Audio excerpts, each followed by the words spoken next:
Hi Aries, April 2025. Naguguluhan pa ako kung anong petsa. Napakabilis ng panahon, bagong buwan ng Abril. Kuha tayo ng ilang messages para sa inyong Aries. Will be straightforward guidance advice para sa mga taong ito na maaring makapakinig na Aries. Bagong buwan ng April 2025. Message. Guidance para sa kanila.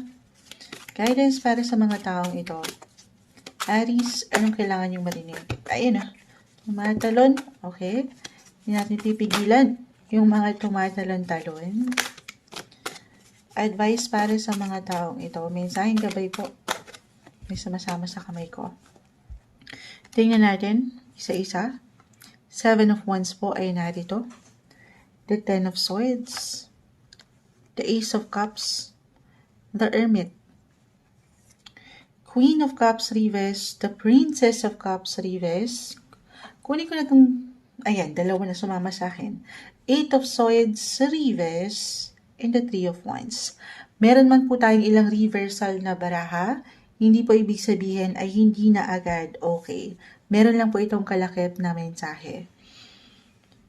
Aries, April 2025. Ay, dito tayo. Bilang, oo. Andito tayo sa inyong mga season, birthday season. Aries, happy birthday po sa ilang magse-celebrate or nag-celebrate na ba ang ilan? Pero andito ang kasiyahan. Pagdating especially sa ilang connection, your loved ones, romance, relationship-wise, napakalawak niyan. The Ace of Cups, the 3 of Wands, meron bang travel ang ilan sa inyo? Or dito kayo magsi-celebrate? It doesn't matter kung ito ay long or short distance travel, the 3 of Wands. Okay? Kahit sa simpleng pagpaplano, ngayon pa lang, maaring merong pag-angat. Maaring ito yung paraan ng ilan sa inyo kung paano nyo isi-celebrate ang inyong mga birthday.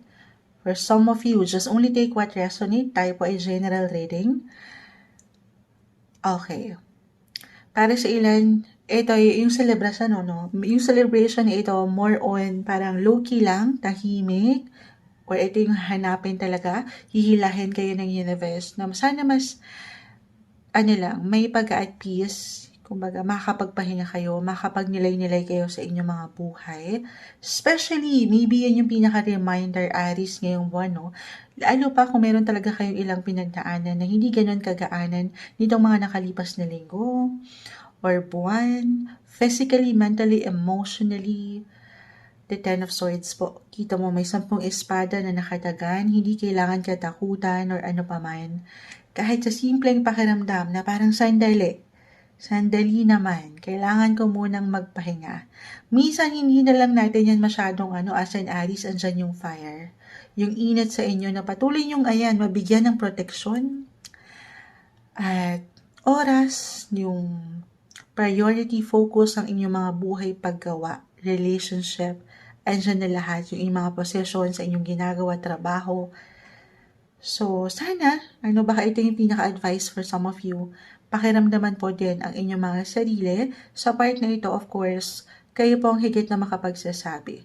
Listen to your body, guys. Deserve nyo ang pahinga, lalo andito tayo sa inyong mga birthday season.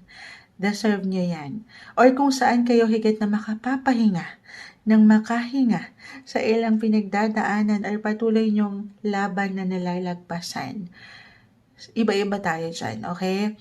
Tanungin ang sarili kung saan ka ba higit na lumalakas. Yung iba nakikita ko dito about sa travel or sa more quality time with your loved ones, sa ilang connection, or dito sa pag-iisa. So, iba-iba tayo dyan. Sa pagpapahinga, tanungin ang sarili, tapikin ang iyong balikat, sino ba ang pahinga mo? Deserve mo yan ngayong bagong buwan. Okay, other messages. So, yun pa rin, more on self-care, self-love. Priority mo rin ang iyong sarili kasi nakikita ko rito patuloy ang pagiging productive po at busy ng buwang ito. Maaaring higit kayong kailanganin or hanapin ng ilang tao sa inyong paligid, life in general, especially nga po when it comes to your work, na hindi ganun kadali. Pero, sabi ko nga, kung nagagampanan nyo yung ilang obligations na ito sa ilang tao, sa ilang paligid, yung ilang ganap, sana huwag nyo rin kakalimutan ang inyong sarili. Guys, reversal yung energy. Pwede itong mag-apply sa inyo mismo or sa ilang tao sa inyong paligid. Kung hindi mag-apply sa iyo mismo, Aries, na parang Moonchild, okay ako, health-wise. Hindi po isang health advisor ang Moonchild. Health-wise, maaaring ito yung mag-apply sa ilang tao na malapit sa iyong puso. Oo. Could be someone older or a parent. Ayan, your guardians. Minsan baka hindi lang sila nagsasalita. O di ba ganyan kapag matatanda na yung ilang older ones natin, hindi nila masyadong ino-open yung nararamdaman kasi ayaw nilang ikaw ay mabahala or maistorbo pa sa dami ng ganap sa iyong buhay. So, gamitin ng boses, tanungin, magtanong, very important daw yan. Gamitin ng iyong communication skills. Communication is the key rin para sa buwang ito. Kasi baka merong nangangailangan, sabi ko nga, or mangailangan sa'yo kahit sa simpleng pagpapayo, or could be yes, physically, mentally, emotionally, or even financially, kailangan ng assistance mo o yung concern, yung help. Okay? So, magpalakas, magpatatag. Ayan. Okay, ano pa bang ma-add natin dito? Other messages. Sa inyong, buhay, karera, trabaho, yung proteksyon na ating nakikita, ang ganda, yan po hindi nababaliwala. May magandang, kung nitong mga nakalipas na linggo, buwan ng taon, nagkaroon ka ng parang pagka-slow down, or parang ang bagal ng progreso when it comes to your money, dito matatawag yung pumapasok yung hard-earned income mo. Yung binibigyan mo ng proteksyon, ng balanse. Claim natin, na this month, kahit paano, gaano man kalaki kaliit, ay mararamdaman nyo yung kaalawanan. Mas merong comfort and security. May improvements. Okay? May improvements. As long as, ayan, sa kabila ng ilang ganap nito na hindi kadalian, ay alam nyo naman sa inyong mga sarili na ibinigay nyo lang din yung inyong mga best pagdating sa inyong mga boss. Hindi, sa inyong mga ginagawa. Ayan. At yung diskarte, okay, yung diskarte sa inyong iniiwanan talaga ng focus. Yes po. Claim natin na merong yung feeling of comfort, as I mentioned, and yung security na mas okay ngayon. Magandang possibility when it comes to your work or kung paano mo iniwanan ng proteksyon at pagmamahal yung passion sa trabaho. Ano man ang iyong pinagkakaabalahan or pinagkakakitaan, may magandang possibility dyan. Claim natin, meron ditong bago or new beginnings, may regalo, sorpresa, why not? Pero more on tahimik lang ito. Or private, low-key. Oo, parang may pagkakalma. Na-deserve mo ngayong buwan. Other messages, kung talaga at ito'y dinaranas ng ilan sa inyo, yung physical pain or mentally, emotionally, financially, this is the best month to talk to an advisor. Okay, advisor, mentor, the hermit kasi ay narito. Or someone na matatawag yung older person, expert, financial advisor ba ito? Kung ito ay may patungkol sa pera, or ayan, kay Moonchild, lapit lang kayo. Ayan. Kasi the ermitanyo yan.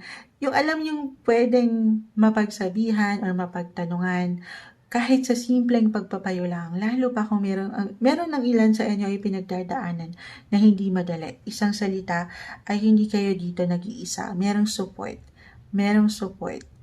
Yes po. Or ayan, if this is about physically may ilang painful dyan. Huwag niyong balewalain. Sabi ko nga, listen to your body, guys. Sa part na yan, tanging kayo po ang higit na makapagsasabi. Consult sa ilang medical professionals natin na alam niyong makatutulong sa inyo. Okay? Or sa mas practical lang, gusto niyo lang talaga munang mapag-isa, hatakin kayo ng universe na kayo na lang muna, na ang ganda. Okay, lalo pa sa dami ng ganap nitong mga nakalipas ay parang na-overwhelm kayo. Okay, and this time, deserve nyo as I've mentioned, yung may pagkakalma, yung pahinga, yung makakahinga naman kayo ng mas maluwag at mababalutan ng kasiyahan yung ilang pag-aalala na aking nakikita. Okay. Okay. I-add ko to, may ilang changes ako nakikita. Yes, new beginnings, na-mention ko ba, Ace of Cups. Merong magtatapos, merong nagtapos. Ayan, na hindi madali. Pwede itong mag-apply sa inyong mismo, sa inyong kapareha. Ayan, hindi kailangan laliman or sa trabaho, ilang katrabaho. Meron bang ilang parang sa mas practical, hindi kailangan again laliman bawat messages, merong aalis or merong parang out of the blue ay magdedesisyon na lumipat, yung ganon, may ilang transitions, kumbaga. So, panatilihin mo ang pagiging flexible and adaptable sa ilang situation. At huwag kang magpatalo doon sa ilang confusion or emotional stress. Kasi baka parang ano ka ngayon, working ka ngayon under stress na hindi madali. So, very important na paangatin mo yung katatagan sa'yo, yung pagprotekta again sa posisyon o relasyong ito. Yes po, patuloy na pagsabay sa ilang changes na ating nakikita dahil merong bagong simula, patuloy na bagong simula para sa higit na ikatatatag o ikasisiyan nyo sa inyong mga buhay paggawa man yan o relasyon ngayong bagong buwan ng April 2025. Happy birthday para sa inyo. Happy birthday, Aries.